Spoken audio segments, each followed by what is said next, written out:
लोगोफोर नोंसोरबो गाव गावनि WhatsAppखौ लक खालामनानै लानो सानो नामा? जुदि नोंथाङाबो नोंनि WhatsAppखौ लक खालामनानै लानो सानदोंब्ला बे भिडिअखौ जोबजासिम नायनानै खालामना लादो।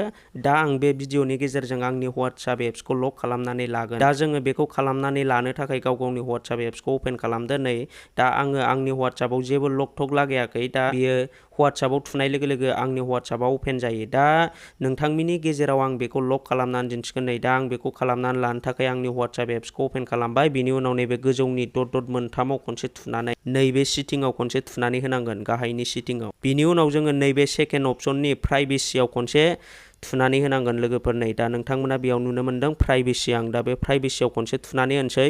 बिनि उनाव नोंथांमोना गाहायाव बोख्लायनानै नायनांगोन। नैबेयाव नोंथांमोना नुनो मोन्दों एप्स लक लोगोफोर। जोङो दा नैबे एप्स लक अपसनाव खनसे थुनानै होनांगोन। बिनि उनाव जोङो नैबे बुस्थुखौ अन खालामनानै लानांगोन। नै जुदि नोंथाङा नोंथांनि WhatsAppखौ लक खालामनानै दोननो सानदोंबा बेखौ अन होनानै लाबानो जाबाय, अब्लानो नोंथांनि WhatsAppआ लक जानानै थागोन।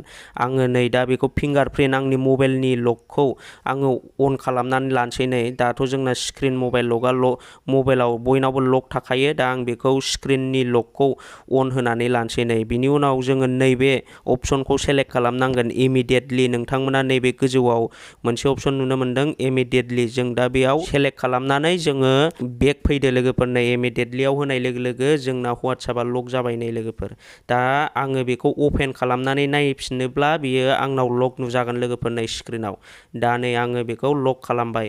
दा नोंथांमोनाबो गाव गावनि WhatsAppखौ प्राइभेसियाव दोननो सानदोंब्ला, गावनि WhatsAppखौ लक खालामनानै लानो सानदोंब्ला बेबायदिनो खालामनानै लानो हागोन। दा आङो नै आंनि WhatsAppखौ लक खालामनानै दोनबाय। आंना सिगां बेबायदि लक नुजायामोन। दा आङो बे सेटिंखौ अन खालामनाय लोगो लोगो आंनि WhatsAppआ लक जाबाय। नै खेवनाय लोगो लोगो लक दिन्थिबाय लोगोफोर। नै दा नोंथांमोननि गेजेराव नोंथांमोनाबो जुदि बेखौ बानायनानै लानो गोसोब्ला बानायनानै लानो हागोन। दा लोगोफोर दिनैनि भिडिअआ बेखिनियानोसै। नोंथांमोना जायफोर आंनि चेनेलाव दिनैसो गोदानै फैदों, अननानै चेनेलखौ साबस्क्राइबजों लोगोसे खाथिनि नटिफिकेसन बेल आइकनखौ अलाव क्लिक खालामनानै होदो, जाहाथे आं नोंथांमोननि थाखाय बेबायदिनो गोदान गोदान भिडिअ लाबोबाय थानो हायो।